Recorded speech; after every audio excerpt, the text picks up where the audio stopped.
Hi hello नमस्कार दोस्तों, जय हिंद, वंदे मातरम। स्वागत है आप सभी का इस वीडियो में। आपको बताएंगे लॉकडाउन से जुड़ी हर खबर के साथ रेलवे का बड़ा ऐलान। इन राज्यों में इस दिन से चलेगी स्पेशल ट्रेनें, बताएंगे वीडियो में इसकी जानकारी विस्तार से। और साथ ही दोस्तों, योगी सरकार ने दूसरे राज्यों में फंसे मजदूरों को वापस लाने के लिए बड़ा फैसला लिया है। इस खबर को भी जानेंगे विस्तार से। और साथ ही दोस्तों, आपको एक और बड़ी खबर बताएंगे कि जिन लोगों के पास राशन कार्ड नहीं है उनको भी मिलेगा फ्री राशन। जी हाँ दोस्तों, आपसे हम अपनी इसी वीडियो में इन्हीं सब महत्वपूर्ण खबरों के बारे में बताने वाले हैं, तो वीडियो को बिना भगाए ध्यान से आखिर तक जरूर देखें। तो आइए बिना देर किए चलते आज की पहली बड़ी खबर की ओर। अच्छी खबर, देश में कोरोना के केस दोगुना होने का समय 3 दिन से बढ़कर 10 दिन हुआ। इतने बड़े केस। जी हाँ दोस्तों, देश में एक और जहां कोरोना वायरस के मामले बढ़ रहे हैं, वहीं दूसरी ओर अब राहत की भी खबरें आने लगी है। जी हाँ दोस्तों, आपको बता दें कि देश में पिछले 24 घंटों में कोरोना संक्रमण के 419 मरीज ठीक हुए हैं। साथ ही अब देश में कुल 4749 मरीज ठीक हो चुके हैं। इसमें कोरोना से ठीक होने की दर भी बढ़कर 25.57%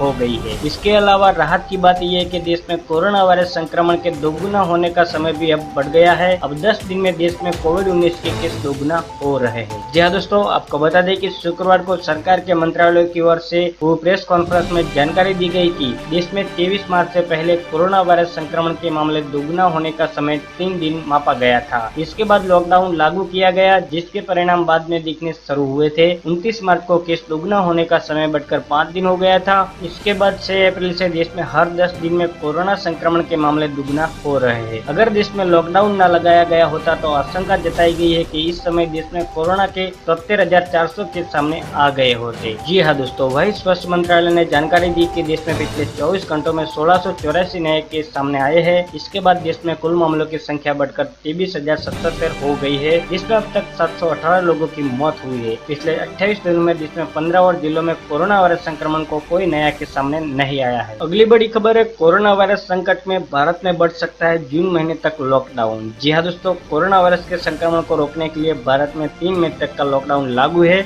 आशंका जताई जा रही है कि 40 दिनों के लॉकडाउन खत्म होने के बाद भी देश भर में कई पाबंदियां लागू रह सकती है। हालांकि कुछ एक्सपर्ट का मानना है कि भारत जैसे बड़े देश में कोरोना को फैलने से रोकने के लिए कम से कम 10 हफ्तों का लॉकडाउन जरूरी है। क्या बढ़ेगा भारत में लॉकडाउन? जी हाँ दोस्तों, आपको बता दें कि इंडिया टुडे से बातचीत करते हुए हेल्थ जनरल द लेसन के editor in chief Richard Horton का कहना है कि अगर भारत में लॉकडाउन को नहीं बढ़ाया गया तो फिर मुश्किलें बढ़ सकती है। जी हाँ, साथ ही भारत का सारा मेहनत बेकार चला जाएगा और हालात गंभीर हो सकते हैं। उन्होंने कहा, ये महामारी किसी भी देश से हमेशा के लिए खत्म नहीं होगा। दुनिया के सारे देश इसे फैलने के रोकने की कोशिश कर रहे हैं। अब भारत को लॉकडाउन का फायदा हुआ है तो फिर आप देखेंगे कि 10 हफ्तों के बाद इसमें कमी आएगी। जी हाँ, अब देखना होगा कि सरकार 3 मई के बाद लॉकडाउन बढ़ाती है कि नहीं। अगली बड़ी खबर है, योगी सरकार का बड़ा फैसला, दूसरे राज्यों में फंसे करीब 10 लाख मजदूरों को वापस लाएगी सरकार। जी हाँ, लॉकडाउन के दौरान अन्य राज्यों में फंसे प्रवासी मजदूरों की घर वापसी के निर्देश मुख्यमंत्री योगी आदित्यनाथ ने दे दिए हैं।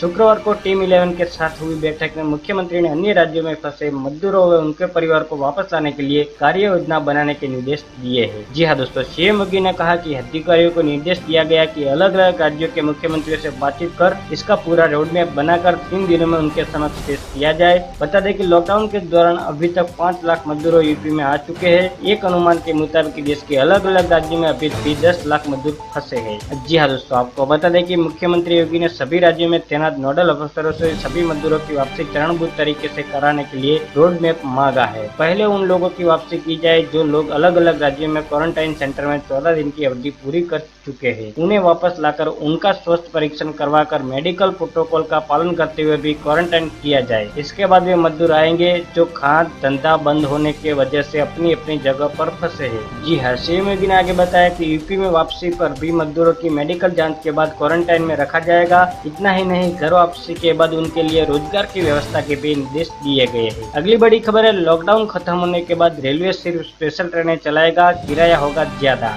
जी हाँ दोस्तों, कोरोना वायरस ने भारत समेत पूरी दुनिया में तबाही मचा रखा है। मोदी सरकार ने इस जानलेवा वायरस को फैलने से रोकने के लिए देशव्यापी लॉकडाउन कर रखा है। इसके चलते ट्रेनों, मेट्रो, फ्लाइट और सार्वजनिक परिवहन पूरी तरह से बंद है। ये लॉकडाउन 3 मई तक चलेगा। इसी बीच रेलवे ने लॉकडाउन के बाद कुछ स्पेशल ट्रेनें चलाने की तैयारियां शुरू कर दी है। जी हाँ दोस्तों, सूत्रों के मुताबिक लॉकडाउन खत्म होने के बाद शुरुआत में कुछ स्पेशल पैसेंजर ट्रेनों को चलाने का प्रस्ताव है। ये ट्रेनें ग्रीन जोन में चलाई जाएगी और सिर्फ इमरजेंसी में ही लोगों को यात्रा करने की इजाजत होगी। हालांकि कंटेनमेंट जोन और हॉटस्पॉट इलाके में कोई यात्री ट्रेन नहीं चलाई जाएगी। जी हाँ दोस्तों, आपको बता दें कि इन स्पेशल ट्रेनों का किराया भी काफी ज्यादा रखा जाएगा ताकि लोग सिर्फ इमरजेंसी में यात्रा करें। इससे पहले रेलवे सीनियर सिटीजन, दिव्यांगों और छात्रों समेत अन्यों को किराए में मिलने वाले रियायत को बंद कर चुका है। रेलवे की कोशिश है कि जब तक कोरोना वायरस पूरी तरह खत्म नहीं हो जाता है तब तक कम से कम लोग ही यात्रा करें। अगली बड़ी खबर है, पीएम मोदी बोले कोरोना से मिला सबसे बड़ा सबक, हमें आत्मनिर्भर बनना ही होगा। जी हाँ, कोरोना संकट और लॉकडाउन के बीच प्रधानमंत्री नरेंद्र मोदी ने शुक्रवार को ई Gram Swaraj portal, mobile app और स्वामित्व योजना का शुभारंभ किया था। इसी दौरान पीएम मोदी ने कहा कि कोरोना ने हमें सबसे बड़ा सबक दिया है, हमें आत्मनिर्भर बनना होगा, गाँव को अपने स्तर पर आत्मनिर्भर बनना होगा। जी हाँ दोस्तों, आपको बता दें कि पीएम मोदी ने शुक्रवार को कहा कि कोरोना ने हम सभी को काम करने के तरीके बहुत बदल दिए हैं। पहले हम किसी कार्यक्रम को आमने सामने रहकर करते थे, लेकिन आज वही कार्यक्रम वीडियो कॉन्फ्रेंस के माध्यम से करना पड़ रहा है। कोरोना महामारी ने हमारे लिए उनकी मुसीबतें पैदा की है जिनकी हमने कभी कल्पना तक नहीं की थी। जी हाँ दोस्तों, पीएम नरेंद्र मोदी ने आगे कहा कि इस महामारी ने हमें नई शिक्षा और संदेश भी दिया है। कोरोना संकट ने सबसे बड़ा सबक हमें जो सिखाया है वो है अब हमें आत्मनिर्भर बनना ही पड़ेगा। बिना आत्मनिर्भर बने इस संकट से निपटना मुश्किल है। गाँव अपनी मूलभूत आवश्यकताओं के लिए आत्मनिर्भर बने, जिला भी अपने स्तर पर आत्मनिर्भर बने और राज्य भी अपने स्तर पर। अगली बड़ी खबर है, राहुल गांधी ने फिर उठाए लॉकडाउन पर सवाल, बोले भूखमरी का शिकार हो रहे हैं लोग। जी हाँ दोस्तों, चीन के वुहान शहर से निकला कोरोना वायरस पूरे देश में फैल चुका है। कोरोना का संक्रमण रोकने के लिए सरकार ने देशव्यापी लॉकडाउन लागू कर रखा है, लेकिन फिर भी कोरोना के पॉजिटिव केसों की संख्या लगातार बढ़ती जा रही है। देश में कोरोना के लगातार बढ़ते मामलों के बीच विपक्षी पार्टियां सरकार पर निशाना साधने का कोई मौका नहीं छोड़ रही है। जी हाँ दोस्तों, गुरुवार को एक बार फिर कांग्रेस के पूर्व राष्ट्रीय अध्यक्ष और लोकसभा सांसद राहुल गांधी ने दिहाड़ी मजदूरों की बात उठाकर मोदी सरकार पर हमला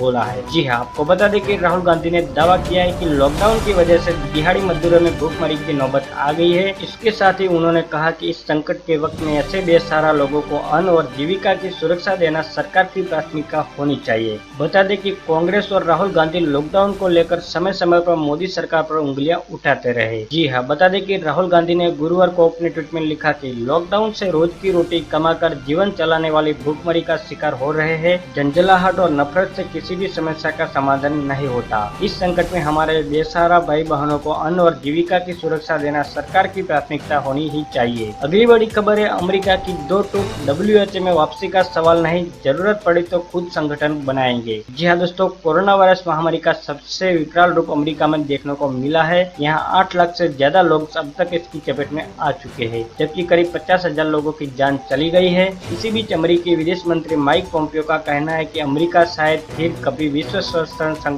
WHO को अपनी फंडिंग चालू नहीं करेगा। अगर जरूरत पड़ी तो वह स्वास्थ्य को लेकर खुद अपना वैश्विक संगठन बना लेंगे। जी हाँ दोस्तों, आपको बता दें कि कोरोना वायरस महामारी को लेकर चीन के साथ मिली भगत का आरोप लगाने के साथ ही अमेरिका ने विश्व स्वास्थ्य संगठन को देने वाली फंडिंग रोक दी थी। अब माइक पोम्पियो ने इस पर और भी आक्रामक रुख के संकेत दिए हैं। जी हाँ दोस्तों, आपको बता दें कि फॉक्स न्यूज को दिए एक इंटरव्यू में माइक पोम्पियो ने कहा कि अब वक्त सिर्फ विश्व स्वास्थ्य संगठन में नेतृत्व के बदलाव का नहीं है, बल्कि वक्त है कि संगठन ही बदल दिया जाए। अमेरिका अब कभी भी इस संगठन में वापसी नहीं करेगा। अमेरिकी विदेश मंत्री ने कहा कि अगर संगठन सही तरीके से काम करता है तो हम उसके साथ जुड़ने की सोच भी सकते हैं, लेकिन अब हम दुनिया में अपने साथियों के साथ एक ऐसे स्ट्रक्चर पर काम करेंगे जो सही नेतृत्व प्रदान कर सके। अगली बड़ी खबर है, सीएम योगी के इस कदम को प्रियंका गांधी ने सराहा, कहा यूपी सरकार को धन्यवाद। जी हाँ, उत्तर प्रदेश के मुख्यमंत्री योगी आदित्यनाथ ने लॉकडाउन के दौरान अन्य राज्यों में फंसे प्रवासी मजदूरों की घर वापसी के निर्देश दिए हैं। शुक्रवार को टीम 11 के साथ हुई बैठक में मुख्यमंत्री ने अन्य राज्यों में फंसे मजदूरों व उनके परिवार को वापस लाने के लिए कार्य योजना बनाने के निर्देश दिए थे। इस पर कांग्रेस की राष्ट्रीय महासचिव प्रियंका गांधी वाड्रा ने कहा कि हम लगातार इस मुद्दे पर जोर दे रहे हैं और ये उस दिशा में एक सार्थक कदम है।